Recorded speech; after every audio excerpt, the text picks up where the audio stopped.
Friends, ഈ video നോക്കാൻ പോകുന്നത് കോമ്പൻസേറ്റേഴ്സ്.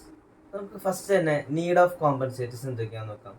നമുക്ക് ഈ കോമ്പൻസേറ്റേഴ്സ് ആവശ്യം എന്തൊക്കെയാണെന്ന് വെച്ച് കഴിഞ്ഞാൽ, നമുക്ക് സംടൈംസ് സിസ്റ്റം റെസ്പോൺസ് ഉണ്ടല്ലോ, അത് ഓസിലേറ്ററി ആയിരിക്കും.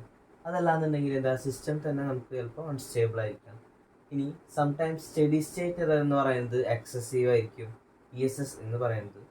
ഇനി അതുമല്ല, നമുക്ക് ചിലപ്പോൾ റെസ്പോൺസ് എന്ന് പറയുന്നത് ചിലപ്പോൾ നല്ല ഫാസ്റ്റ് ആയിരിക്കാം. ഇനി അതല്ലാന്നുണ്ടെങ്കിൽ ടു സ്ലോ ആയിരിക്കാം, അതാണ് ഇവിടെ സ്ലഗ്ഗിഷ് എന്ന് പറഞ്ഞിട്ട് കൊടുത്തിട്ടുള്ളത്.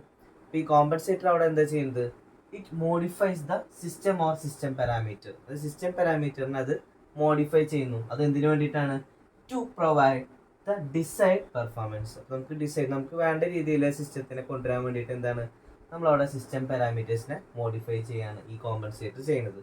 അപ്പോൾ അവിടെ എന്താ സംഭവിക്കുക, this method of improving performance is known as compensation. നമ്മൾ ആ ഒരു എന്താണ്, സിസ്റ്റം പാരാമീറ്റേഴ്സ് മോഡിഫൈ ചെയ്തുകൊണ്ട് നമ്മൾ അതിൻ്റെ പെർഫോമൻസിനെ ഇംപ്രൂവ് ചെയ്യുന്നതിന് നമ്മളവിടെ പറയുന്നത് എന്താണ്, കോമ്പൻസേഷൻ എന്നാണ് നമ്മളവിടെ പറയുന്നത്. സോ കോമ്പൻസേറ്റർ എന്ന് പറഞ്ഞാൽ നമുക്ക് എന്ത് പറയാം, it is A device introduced in the forward or feedback path എന്ന് പറയുമ്പോൾ ഒരു ഡിവൈസാണ് നമ്മളവിടെ. അതെവിടെയാണ് നമ്മൾ കൊടുക്കുന്നത്, നമ്മൾ ഒന്നെങ്കിൽ ഫീഡ് ഫോർവേഡ് പാത്തിൽ, അതല്ലാന്നുണ്ടെങ്കിൽ ഫീഡ്ബാക്ക് പാത്തിലായിരിക്കും നമ്മളത് കൊടുക്കുന്നുണ്ടാവുക. എന്തിനാണ്, to control the steady state and transient response. Steady സ്റ്റേറ്റും ആൻഡ് ട്രാൻസിയൻറ്റ് റെസ്പോൺസും അവിടെ ഇംപ്രൂവ് ചെയ്യുക. അതാണ് നമ്മളവിടെ എന്ത് ചെയ്യുന്നത്, ഈ കോമ്പൻസേറ്റർ ചെയ്യുന്നത്.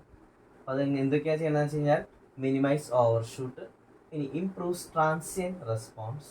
ഇനി നമുക്കൊരു അൺസ്റ്റേബിൾ സിസ്റ്റമാണ് നമുക്ക് തന്നിട്ടുള്ളത്, അതിനെ സ്റ്റേബിൾ ആക്കാനായിട്ട് പറ്റും. And increases steady state accuracy. അടുത്തത് ടൈപ്സ് ഓഫ് കോമ്പൻസേഷൻ. നമ്മൾ ഈ കോമ്പൻസേറ്റർ എവിടെ വെക്കുന്നു എന്ന് അനുസരിച്ച് നമ്മൾ ഡിഫറെൻറ്റ് ക്ലാസിഫിക്കേഷൻ ഉണ്ട്. അതിൽ first one series compensation. Series compensation എന്ന് പറയുമ്പോൾ അവിടെ ഈ കോമ്പൻസേറ്റർ അല്ലെങ്കിൽ അതിന് പറയുന്ന വേറൊരു പേരാണ് നമ്മൾ കൺട്രോളർ എന്ന് പറയുന്നത്. അപ്പോൾ ഈ കൺട്രോളർ വെക്കുന്നത് എവിടെ ആയിരിക്കും, പ്ലാന്റിൻ്റെ ട്രാൻസ്ഫർ ഫംഗ്ഷൻ്റെ മുമ്പിലായിരിക്കും, അതായത് ഫോർവേഡ് പാത്തിലായിരിക്കും നമ്മുടെ വെക്കുന്നുണ്ടാവുക. അപ്പോൾ അതാണ് അവിടെ എഴുതിയിട്ടുള്ള, it is included in the forward path of the system. അപ്പോൾ അതുകൊണ്ട് തന്നെ നമ്മൾ അതിനെ പറയുന്ന വേറൊരു പേരാണ് അതിനെ കാസ്കേഡ് കോമ്പൻസേഷൻ എന്ന് പറയുന്നത്. അപ്പോൾ അത് എന്തിനൊക്കെ നമ്മൾ ഉപയോഗിക്കുകയെന്ന് വെച്ച് കഴിഞ്ഞാൽ, അത് ഗെയിൻ അഡ്ജസ്റ്റ് ചെയ്യും. അതുപോലെ തന്നെ റെസ്പോൺസ് ടൈമിലല്ലോ അതിനെ കുറയ്ക്കും.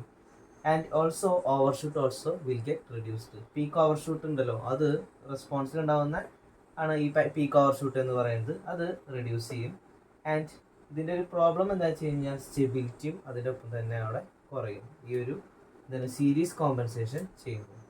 അടുത്തത് ഫീഡ്ബാക്ക് കോമ്പൻസേഷൻ. ഫീഡ്ബാക്ക് കോമ്പൻസേഷൻ്റെ വേറെ പേരാണ് പാരലൽ കോമ്പൻസേഷൻ എന്ന് പറയുന്നത്.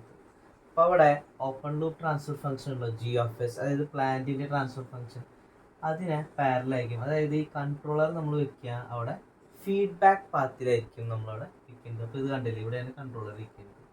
അപ്പോൾ അവിടെ നമുക്ക് എന്ത് ഉണ്ടാവും, increases the response time of the system. Response time increase ചെയ്യും. ആൻഡ് ഇതെന്താണ്, നമുക്ക് കുറച്ചുകൂടി സ്റ്റേബിൾ ആയിരിക്കും ആൻഡ് ആക്യുറേറ്റ് ആയിരിക്കും ഈ പാരലൽ കോമ്പൻസേറ്റർ നമ്മൾ യൂസ് ചെയ്യാനായിരിക്കും. അടുത്തത് സീരീസ് പാരലൽ കോമ്പൻസേഷൻ. ഇതിനെ കാസ്കേഡ് ഫീഡ്ബാക്ക് കോമ്പൻസേഷൻ എന്നും പറയും. അതായത് ഇവിടെ നമുക്ക് ഒരു ഫീഡ്ബാക്ക് പാത്ത് ഉണ്ടായിരിക്കും, അതിനോട് നമുക്കൊരു കൺട്രോളർ എന്താ കാസ്കേഡ് ചെയ്തിട്ടും കൊടുത്തിട്ടുണ്ടായിരിക്കും. അപ്പോൾ അതാണ് അവിടെ പറഞ്ഞിട്ടുള്ള combination of both series and parallel. അപ്പോൾ നമ്മൾ ഉപയോഗിക്കുന്നത് എന്താണെന്ന് വെച്ച് കഴിഞ്ഞാൽ, ഓവർഷൂട്ടൊക്കെ മിനിമൈസ് ചെയ്യും, അതുപോലെ ഇംപ്രൂവ്സ് ദ സ്റ്റെബിലിറ്റി. ഇവിടെയാണ് നമ്മളവിടെ സീരീസ് പാരലൽ കോമ്പൻസേഷൻ യൂസ് ചെയ്യുന്നത്. അടുത്തത് ഫീഡ് ഫോർവേഡ് കോമ്പൻസേഷൻ.